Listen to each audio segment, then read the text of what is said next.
El asesinato lo idearon bastante tiempo antes. Hay al menos 2 meses antes un intento. Cualquier persona en un momento dado puede llegar a matar a otro. Y Triana es una persona que es la que realmente urde en su cabeza de alguna forma el plan, aprovechando que su madre está dispuesta a dar la vida por ella. Estas personas tenían una determinación absoluta de acabar con su vida. El gran misterio es cómo llega esa pistola a manos de Triana. Por desgracia, comprar un arma ilegal en España no es tan complicado como parece. Estuvo a punto de salir realmente bien y es Vox Populi que hubiera habido 200 sospechosos en León. Que Montserrat decidió que era o su niña o Isabel Carrasco y así lo dijo. Yo tenía que cargármela y me la cargué.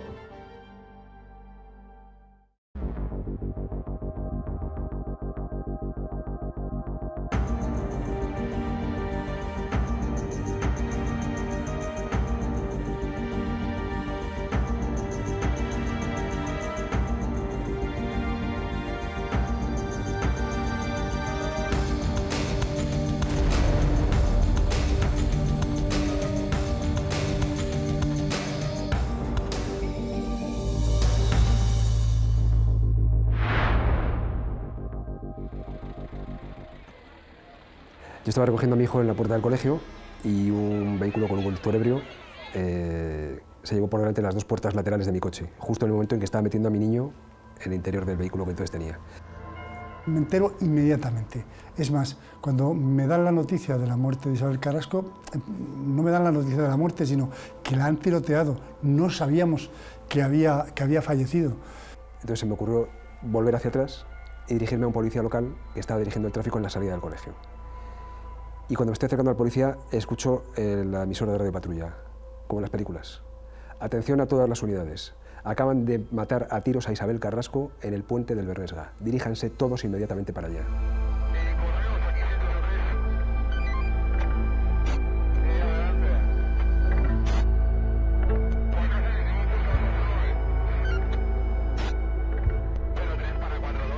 Entonces, la cara del policía y la mía fueron un cuadro. Me pregunta el policía, ¿es usted familiar de Isabel Carrasco? Digo, no, soy periodista. Dice, pues, ala, tienes jaleo. Y así fue como me enteré. Llamé al periódico. Y entré a la redacción y vi toda la redacción totalmente alborotada y todo el mundo en shock, porque realmente acababan de pasar, esto fue a las 17:17 y solamente acababan de pasar 10 minutos. Me advirtieron desde la sede regional del partido que algo había ocurrido y a partir de ese momento se sucedieron rápidamente las noticias que tristemente a los pocos minutos confirmaron. Estábamos tomando un café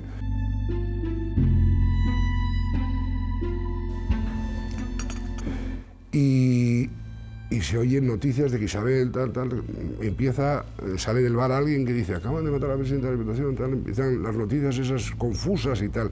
¿Será verdad? ¿Será mentira?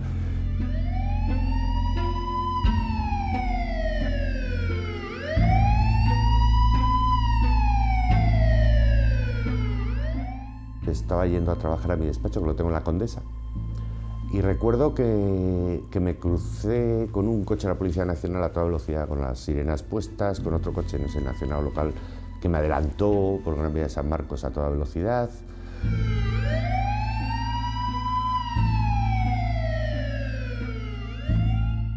Llegando a Avenida Roma vi cruzado otro por Guzmán.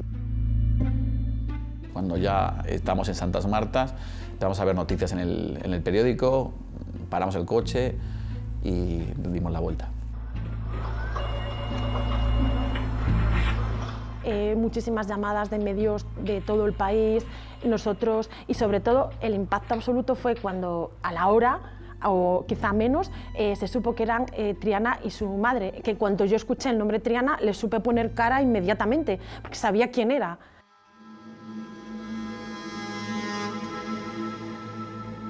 Entonces, claro, allá el impacto fue mayúsculo.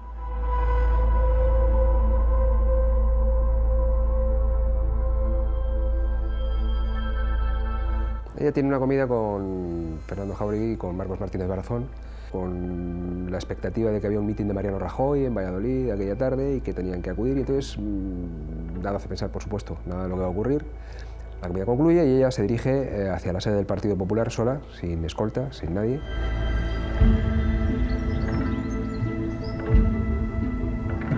Yo sé que la pregunté si quería venir conmigo en el coche, me dijo no. Dice, yo voy en el grupo del autobús, digo, nos vemos allí. En principio me había dicho que la recogiera para que pudiéramos ir juntos, luego prefirió ir con otras personas para evitarme tener que entrar por León. Yo escribo antes de comer un mensaje a Isabel porque había quedado con ella a las 5:30 en la puerta de su casa. Y entonces antes de comer me dice, no, quedamos a las 5:30 en la sede. Me dejó el recado de vete directamente, la empecé a llamar para saber dónde nos veíamos y ya no contestó.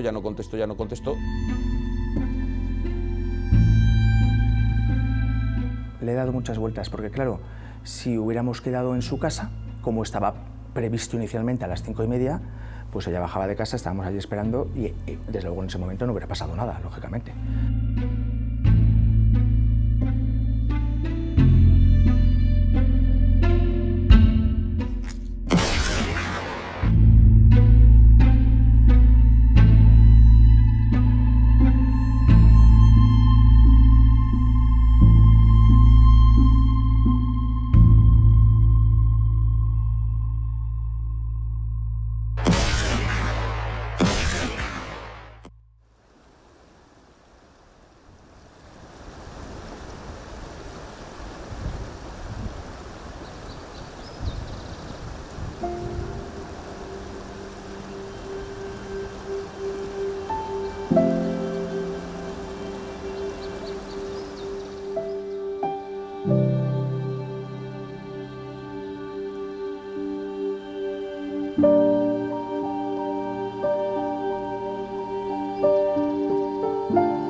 Se encamina por la pasarela, que luego el tiempo ha bautizado como el puente de Triana, curiosamente.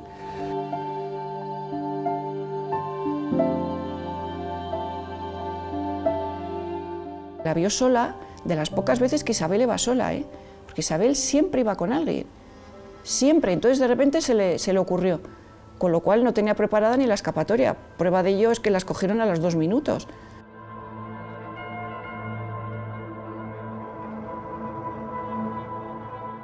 La verdad es que hacer una encerrona a alguien en un puente, o en este caso en una pasarela peatonal, es, como diríamos a nivel profesional, un modus operandi sicarial, porque la víctima apenas tiene posibilidad de huir hacia un lado o hacia otro, y si el homicida, el asesino, va por detrás, le pega 3 tiros por la espalda, vamos, eso es absolutamente sicarial.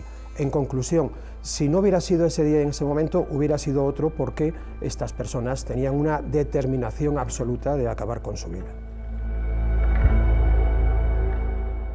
Me llama el jefe de servicio, el inspector Mirantes, me dice que han disparado contra Isabel Carrasco y que no se sabe su situación. Efectivamente cojo un scooter que tenía, me acerco inmediatamente al lugar de los hechos, a la pasarela de Condesa, y allí pues efectivamente me encuentro que ya había llegado una patrulla de la policía local, una patrulla de la Policía Nacional. Hay una patrulla de la policía local que es la primera que llega a la pasarela, en la que confirma que allí hay una mujer muerta. Primeramente no la identifican con Isabel Carrasco, pero inmediatamente se dan cuenta de quién es.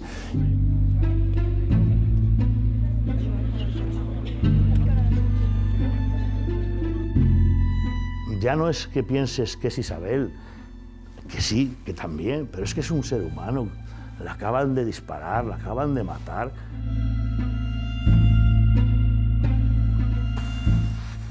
Una persona que a los 10 minutos íbamos a ir juntos, pues yo siempre viajaba con ella en el coche de ella a las elecciones. Íbamos a ir juntos a Valladolid.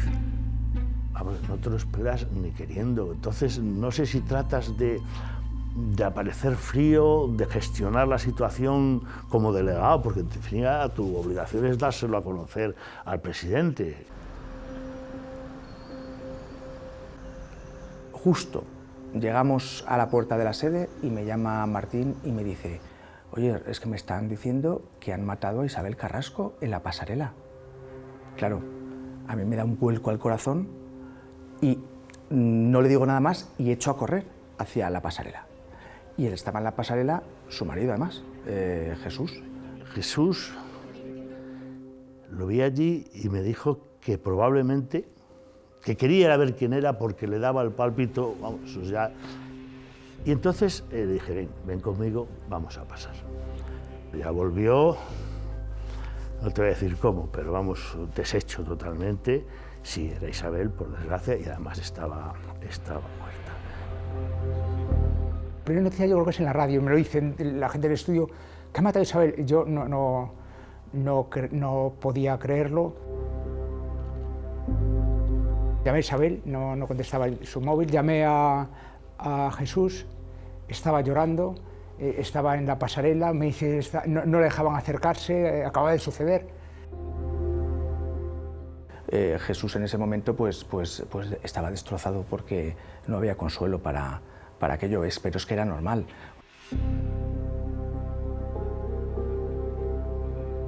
No solamente ves el nerviosismo lógico que ves a todo el mundo cuando te encuentras una muerte que tiene una etiología claramente homicida, sino también pues las circunstancias que hemos narrado de esa persona que era una persona importante en la provincia de León, la situación en la que estaba ocurriendo y que comienzas a ver que hay una situación que es un homicidio. Y lo que yo no me esperaba ver fue ver el cuerpo de Isabel tapado con la sábana blanco, que se veía desde lejos. Porque además es que la pasarela aquella quedó completamente expuesta por todos los dos lados del río en un día además que hacía buenísimo.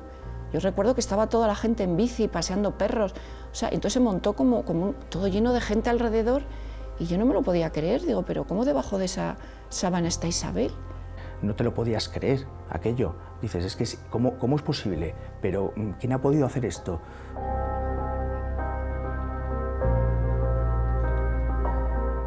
Los mayores comentarios giraban en torno al móvil, qué podía haber pasado, puesto que estábamos inmersos en un proceso electoral. Por mi cabeza pasó que era algo relacionado con la política y que podía haber sido mucha gente.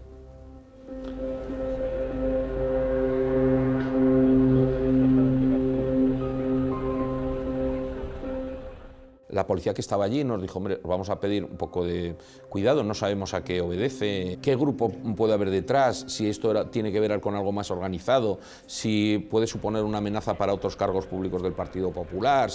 Si pudiera haber sido un atentado, si pudiera haber sido otra la causa del móvil, otro el móvil de los hechos, pues como un robo. Siempre iba con bolsos caros o con tal, pues igual fue un robo y alguien la pudo matar.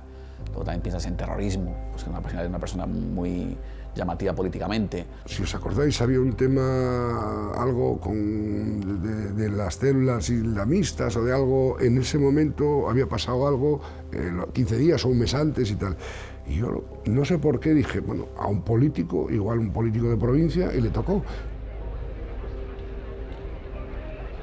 Yo pensé en algún movimiento de algún terrorista, no sé, o sea, es lo primero que se nos ocurrió. Bueno, fue un momento muy duro porque yo quiero recordar que 2014 era el año de los escraches, en el que rodeaban las casas de los ministros del gobierno de Rajoy, era la época en la que nos insultaban, te pintaban tu casa, etcétera, ¿no? Entonces, en esos primeros momentos en los que no se sabía quién había sido, la verdad es que fue terrible porque pensabas que era todavía un fruto de todo eso, ¿no? Porque, ¿qué vas a pensar? Un asesinato. Si no la llegan a ver, creo que estaría bajo el radar de la policía muchas decenas de personas que podían haber tenido algún problema con ella a lo largo de los años. Entonces hubiera sido una investigación muy complicada. Eso sí lo pensé.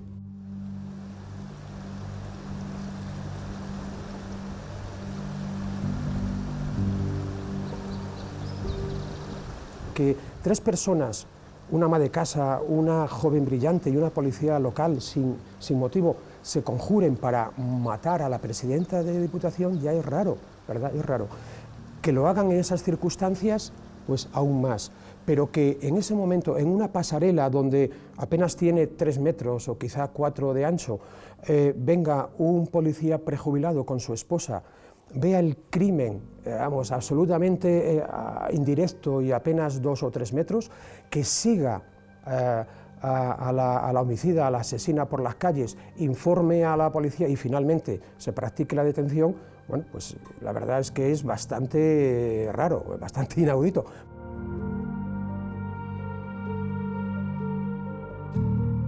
Hay que decir que este policía al que conozco, Pedro Mielgo, estuvo destinado en varias plantillas, y una de ellas era en el Levante, y una de sus misiones era vigilar a los trileros que intentaban engañar a los turistas, especialmente a los extranjeros. Y por eso este policía prejubilado en segunda actividad era muy bueno haciendo seguimientos, porque perseguía a los trileros cuando echaban a correr y disimulaban, y de este modo aplicó esa técnica para seguir sin que la madre y la hija se dieran cuenta. Gracias a todo eso, pues la policía pudo llegar de modo inmediato a las personas que habían cometido el crimen. La noticia se recibe a través del 112.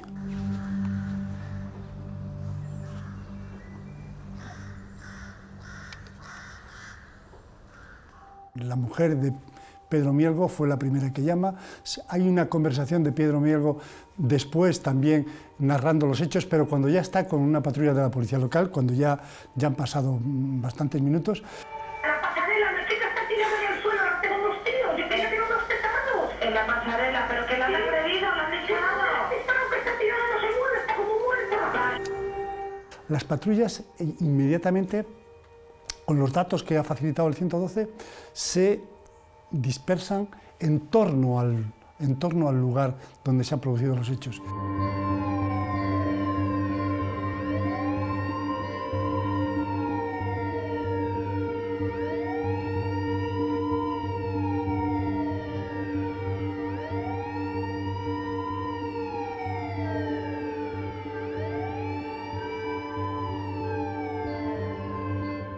Y esa es la causa de que una de ellas, que se encontraba en la Plaza de la Inmaculada, se encuentre con uno de los testigos, el Policía Nacional en situación de segunda actividad, que ha seguido a la asesina y que es el que efectivamente nos da la primera noticia de que allí aparcado en un coche, en un Mercedes gris LK, pues se encontraba la autora de los disparos.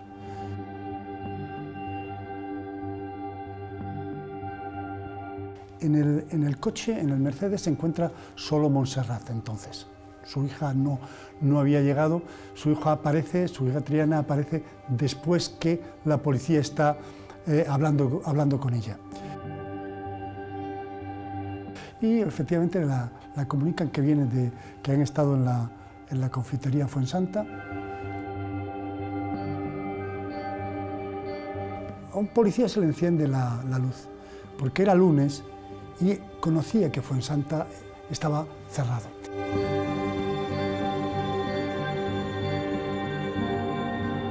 Todo empieza a encajar en cierta medida con lo que decía Pedro Mielgo.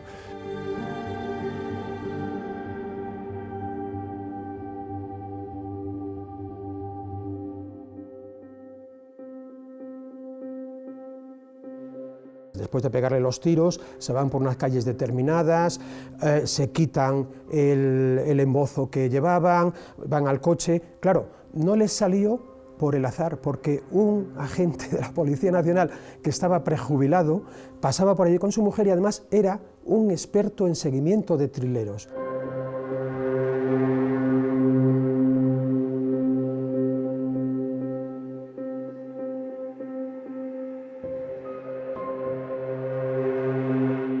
En el capó aparecen las vestimentas con las que iba vestida Montserrat, un chaquetón, un pañuelo, unas gafas, etc.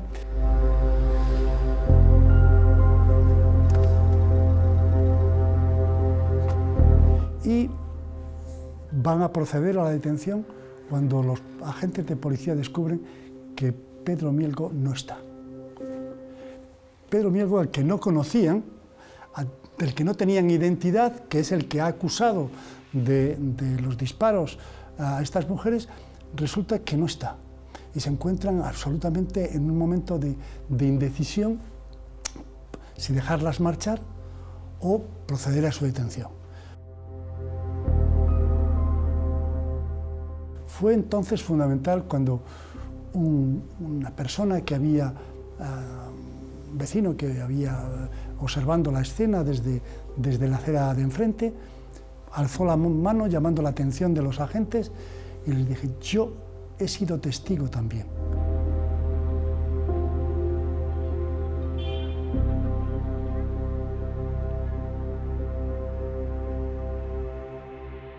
Y reconoce indudablemente a Montserrat como la autora de los disparos.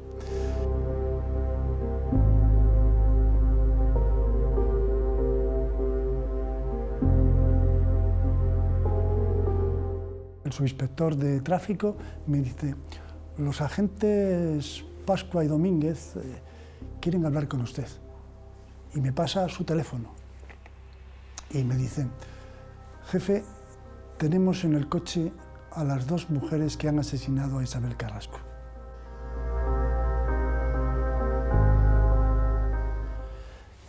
Inmediatamente una noticia como esa casi no me la podía creer en aquellos momentos tan próximo al hecho del asesinato. Y me añaden, dicen que son la mujer y la hija del comisario de policía de Astorga. Y yo recuerdo que les dije, os están mintiendo, porque en Astorga no hay comisario. La comisaría de Astorga la lleva un inspector jefe y me resultaba raro que la madre y la hija no supieran la categoría profesional de su marido y de su padre. Entonces me colgaron, pero me llamaron a los 30 segundos.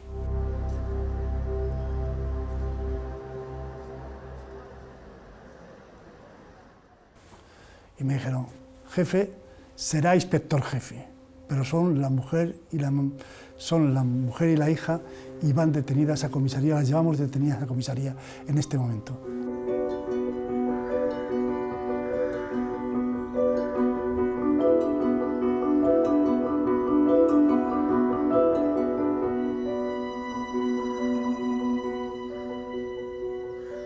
Solamente por una situación de decir, hombre, es la mujer y el hijo del comisario, no creo. Y por eso que estábamos súper escépticos y pensando, no sé, habrán ido detrás de ellas porque no sé, pero esto se aclarará. En un primer momento pensamos, esto se aclarará, no pueden ser ellas. Y luego cuando fue, pues claro, desde que he visto cualquiera es listo.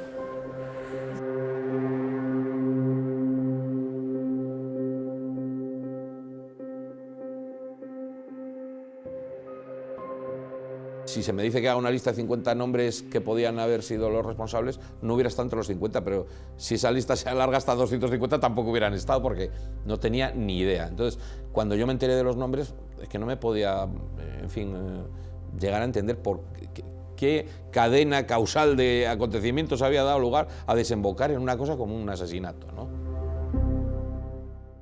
Una madre, alguien más maduro que tu hija siempre, estás para poner un poco de sentido común y asentar las cosas, ¿no? Puedes estar enfadada, pero bueno, además la echó de trabajo, bueno, pues salió por la misma vía por la que entró, ¿no? Desde luego no habitual que el delito, el asesinato más importante que se ha producido en la historia de León pudiera resolverse en poco más de media hora por dos agentes de una patrulla de aquella tarde de la policía local.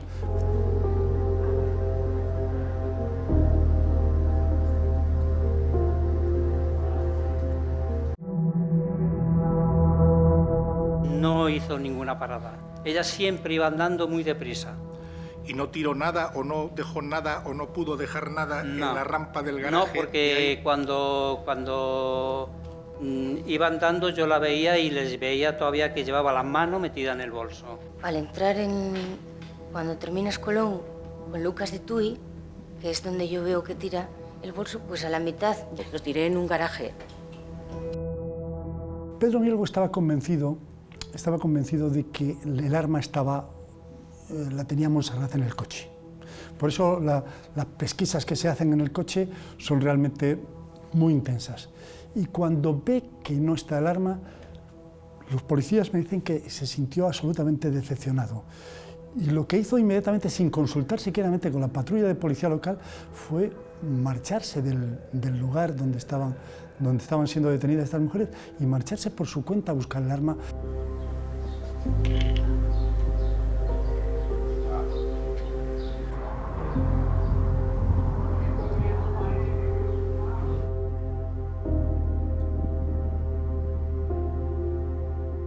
Porque estaba convencida de que la había arrojado pues, en la puerta de algún garaje, no uno específico. Y nosotros luego lo buscamos en todas las puertas de garajes del posible recorrido que había hecho la víctima.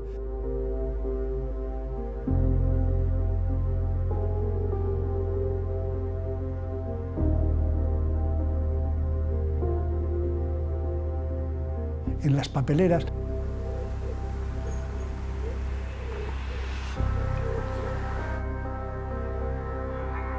Porque estábamos seguros, oyendo su testimonio, que efectivamente el arma la había introducido en un bolso y que él había seguido a Montserrat con el bolso de la mano. El momento en que el arma se introduce en el coche de Raquel, pues fue presenciado por un vigilante de la hora. Vio a Raquel desde que entró en la calle Lucas de Tuy y la vio a lo lejos apoyada en el coche, en esa situación de espera que efectivamente luego ha tenido mucha relevancia en el juicio. Y estando allí hablando con Raquel es cuando Triana llega, la pregunta si está el coche abierto, y él manifiesta que Raquel, sin mirar a su amiga, pues pulsa el mando y le abre la puerta del vehículo. Solo la entiendo que dice hola, pasa, yo espero que se parase a hablar con nosotros. Me dice que tienes el coche abierto y yo no supe si era una afirmación o una pregunta. Solamente creo las palabras que dijo abre, o abre el coche.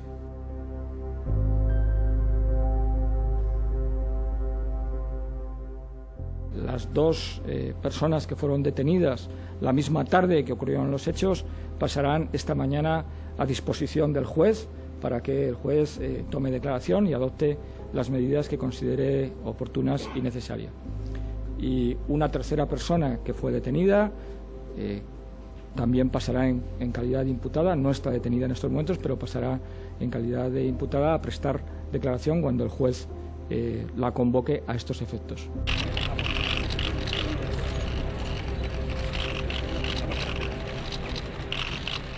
Al día siguiente, el cuerpo estaba en la Diputación de León, era por la mañana, yo creo que alrededor de las 9 de la mañana, y entonces íbamos hacia la Diputación, Ángel Villa, que era concejal, y Agustín Rajoy, íbamos los tres, y justo a la altura de Botines es cuando yo vi estaba la policía local y me fijé en Raquel precisamente porque se encontraba mal.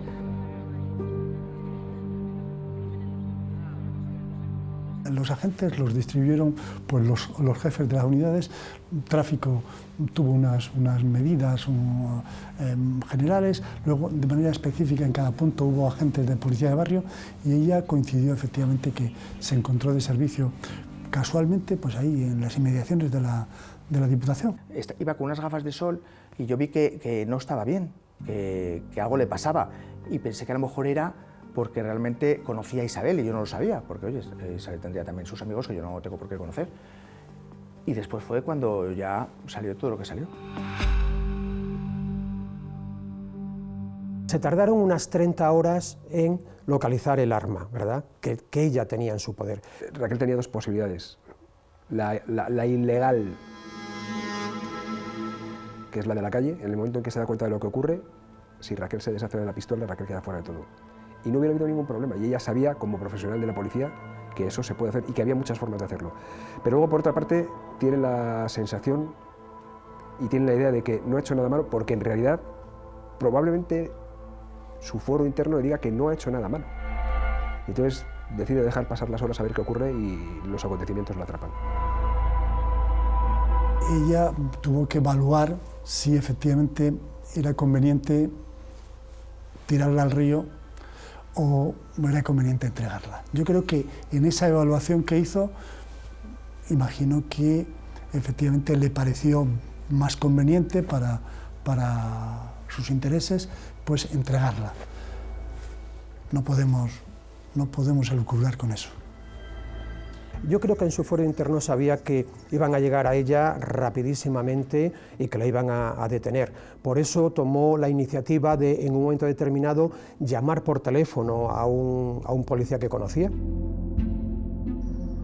Subía, aquella noche, subía hasta el despacho, eran las 8 menos 5, 8 menos 10, y me llamó un periodista y me dijo: oye Martín, me han dicho que el arma la ha recuperado una agente de la policía local.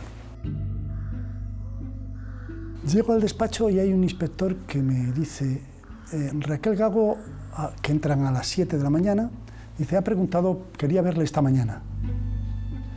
Entonces, no sé por qué esas dos conversaciones, la del periodista y la del inspector, me resultaron extrañas.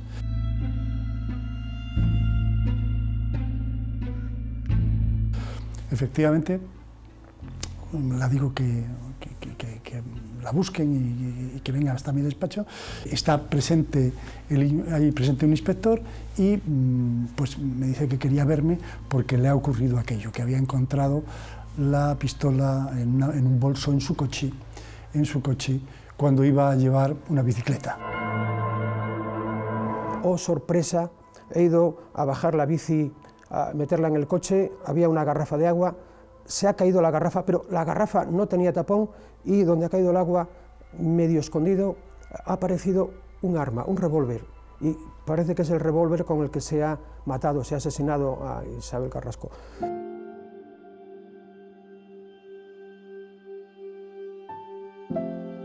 Bueno, a ver, ahí está claro que Raquel Gago sabía que la iban a detener y pues en lugar de deshacerse del arma, ideó ese plan, ¿no? Y buscó estas compañeras para que presenciaran ese accidente de caer el agua y descubrir el arma, es decir, las estaba utilizando, las estaba manipulando, y así lo dijo una de ellas en el juicio, ¿verdad? Bueno, ahí ya nos acercamos más a la verdadera personalidad de Raquel Gago. Es una mujer tranquila, serena, con todo lo que según ella había sucedido de una manera franca, no hubo ningún momento emotivo. Sí la creí. Y cuando llegas ahí, comienzas ya a hacer el levantamiento en presencia de la letrada de Administración de la Justicia que acompaña a su señoría y de tu compañero, pues básicamente lo primero que tienes que hacer es un reconocimiento general del cadáver. En un primer momento necesitas una serie de datos. Por ejemplo, necesitas unos datos que te orienten a la data del fallecimiento. En este caso, pues era bastante sencillo.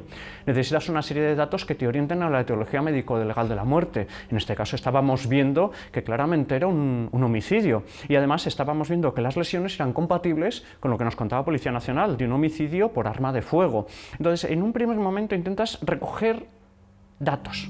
De ese momento no tuvo constancia en absoluto, porque por la postura en la que cae el cuerpo, tal como queda el cadáver, ya digo, a uno de los forenses le queda la hipótesis de que pudo tener un mínimo gesto de giro, pero está la duda entre si es un giro o es un gesto inconsciente de llevarse la mano a la espalda por el dolor del primer impacto. Entonces siempre quedará un poco esa duda, pero la teoría la más extendida es que no tuvo tiempo de ver nada ni de percatarse de nada. Y es que la verdad es que no sé, yo le di en la espalda y después le di más, pero es que tampoco sé dónde le di. ¿Qué descubrimos? Pues descubrimos que había 3 proyectiles de arma de fuego que habían impactado en el cuerpo de doña Isabel Carrasco. Y gracias al lugar de los hechos, la pasarela cerrada, que era un auténtico cuello de botella, pues pudimos establecerlo, pues el orden y las trayectorias de manera pues bastante precisa, más que nada porque no entraban otras posibilidades. Entonces supimos que el primer disparo, Isabel Carrasco lo recibe en la espalda, a la altura de la vértebra torácica número 11. El disparo tiene un trayecto ligeramente ascendente. Todo el que conozca esa pasarela sabe que es ligeramente ascendente. Ella recibe el disparo pues casi coronando la pasarela. Determinamos que ese disparo era ya mortal de necesidad. El primer disparo ya era mortal. Toda persona que sobrevivió a un disparo siempre te dice que lo primero que sienten es como un golpe muy fuerte y una sensación de sorpresa enorme. Tarda en venir el dolor. A veces hay unos que te dicen que casi de inmediato comienzan a salir mucho dolor, otros que el dolor queda como adormecido hasta pasados unos minutos. Y realmente es lo que ella siente tanto en los 2 primeros disparos, pero a partir del tercer disparo realmente la inconsciencia es prácticamente inmediata con esos daños. ¿Qué se le pasa a una persona en esos precisos instantes en que acabas de recibir varios disparos por arma de fuego y sientes que la vida se te escapa? Eso no lo sabemos. Y yo como médico forense hace mucho tiempo que decidí no plantearme esa pregunta. Puedes a lo mejor realizar un disparo único a la cabeza porque tienes a esa persona perfectamente parada y la tienes en una posición perfecta para poder apuntar y realizar ese disparo sin posibilidad de fallo. Pero en el caso de doña Isabel Carrasco estaba en movimiento, estaba subiendo. No era un disparo difícil porque era un disparo que se realizaba prácticamente en línea recta, sin ningún componente lateral, pero aún así lo más sencillo para asegurar el primer disparo, y más en un disparo en emboscada, es disparar al tronco. Me dijo, si lo hiciera ahora, lo haría de otra manera. Y yo le dije, bueno, es que al final has implicado a tu hija, porque ella lo reconocía todo, ¿has implicado a tu hija o a Raquel? Y ella no sabía qué contestar y decía que era todo casualidad. Creo que Triana es la cabeza pensante de las 2 o de las 3.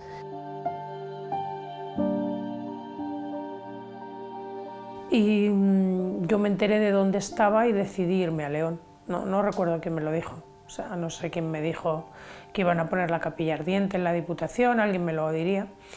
Y lo primero que hice fue ir a la sede del partido, que sabía que estaba allí Jesús y que estaba su hermana, y lo primero que hice fue llegar allí.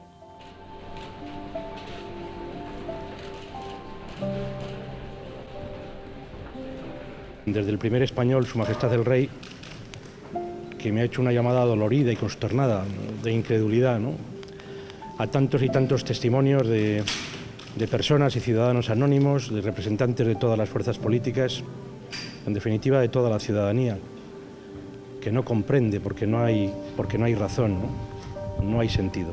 Ver todo el boato, todos los políticos. Era un entierro de Estado al final, por el orden, cómo situó todo, por la propia catedral. Sabías que muchos eran de la gente con la que ella estaba en esos momentos discutiendo, estaba enfrentada y soltaban pullas directas e indirectas y estaban allí, con cara de circunstancias en primera fila. Bueno, pero probablemente forma parte también de la vida política. A esa conmoción social y política le siguió un sentimiento prácticamente unánime de dolor y de solidaridad. Ahí desaparecieron las diferencias. De la Diputación, los ojos llorosos de diputados del Partido Socialista, de diputados leonesistas, de los diputados compañeros del Grupo Popular de la presidenta Isabel, y por tanto yo me quedo con eso. Pues recuerdo aquellos días como un cierto torbellino, ¿no? Recuerdo, en fin, la cantidad de gente que vino. Yo estuve mucho rato estuvo Toño Silván, estuvieron otros compañeros, con el presidente Herrera, con Rajoy, con María Dolores de Cospedal, por ejemplo, y con muchísima más gente. Y tengo que decir que entre esa gente del Partido Popular y gente de otros partidos, naturalmente, ¿no? Bueno, ya no me acuerdo si era Rubalcaba el que decía que en España se entierra muy bien, ¿no?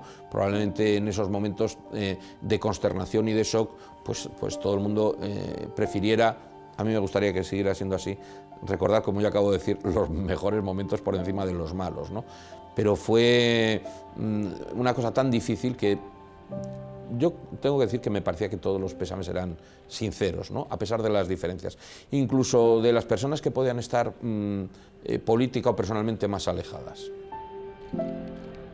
Si me permiten, personalmente, a mí siempre me ayudó, hablo ya personalmente, y me ayudó en los momentos difíciles, porque en los fáciles ayuda a cualquiera, pero me ayudó en los momentos difíciles y por eso yo siempre le estaré enormemente agradecido. Que descanse en paz. Pasar la caja con su cuerpo en medio de la catedral, sonando el órgano.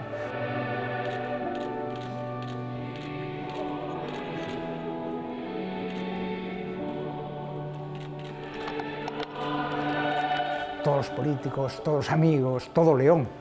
Seguro estaba todo León metido en la catedral y en la plaza, abarrotándola, todo el mundo de pie. La mayor parte, imagino que por curiosidad, unos por sentimiento, otros por dolor, otros porque tenían que estar, pasé en la foto.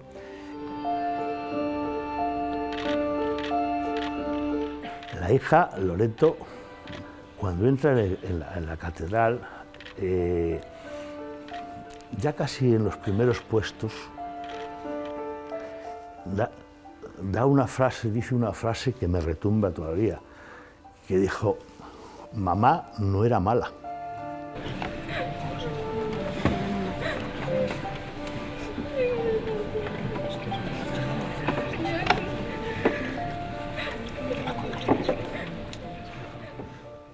Esa frase todavía me retumba y creo que tenía razón.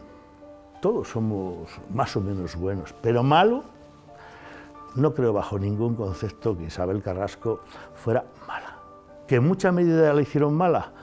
Cada cual aguantará su tipo y su conciencia. Yo no estoy para juzgar a nadie, ni siquiera a Isabel, porque creo que cada uno somos como somos.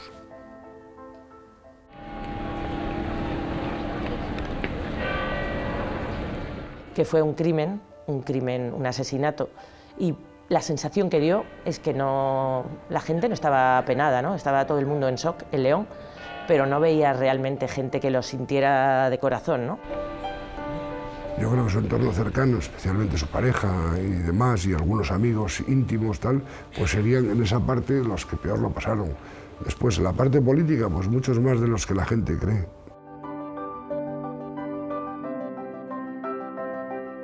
A mí fue un tema que me impactó y, bueno, pues durante tiempo dices, ¿por qué? Porque te pones, o tal vez conocías al personaje, como suele decir, y no lo digo con ninguna actitud despectiva, conocía a la persona y entonces, bueno, pues cuando piensas, ¿puedo hacer cosas que perjudicaban a los demás? ¿Que hacían daño? No lo sé, pero llegar a este final, desde luego, no es correcto y yo creo que no se lo merecía. Me afectó mucho, mucho, mucho. Recuerdo que ese día abandoné un grupo que había de antiguos alumnos de un colegio donde yo había estudiado, porque empezaron a poner burradas que pone gente de los políticos, ¿no? Son parte de las miserias humanas y de los inconvenientes, pues, de una sociedad avanzada, tecnológica, de los medios de comunicación, o incluso la falta de corazón y de inteligencia. La pintada en el puente, aquello no estuvo nada bien, no venía a cuento poner aquello. Yo creo que la persona que pudo escribir aquello, la verdad es que no tenía ningún tipo de sentimiento, porque encima fue muy reciente lo de la pintada, ¿no?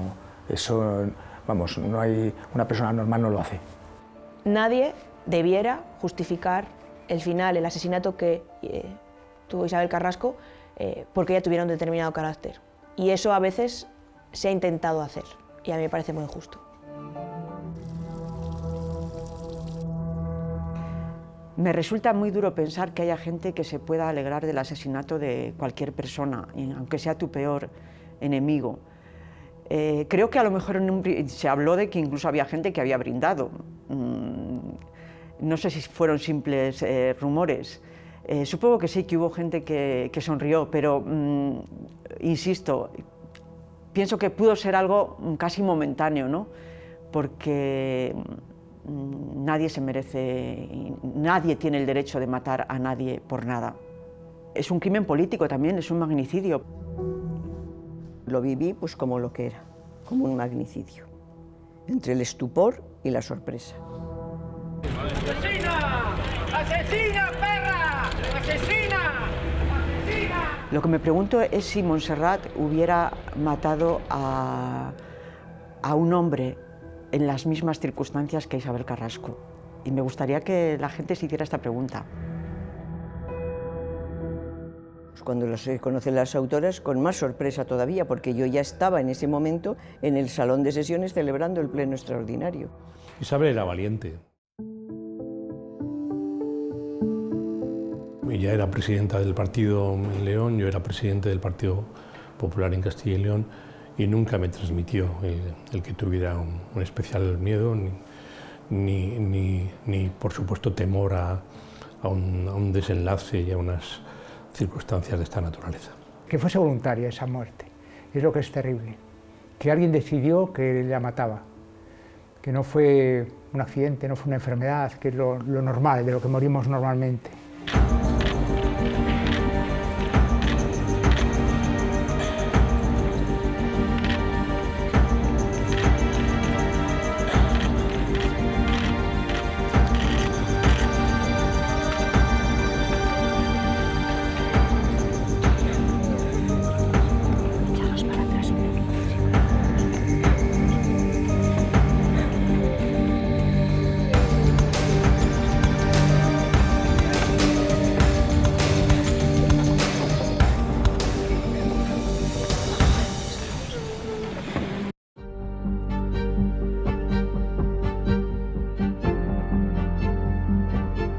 Ese juicio fue especial en todo. Sonó un ruido como un petardo.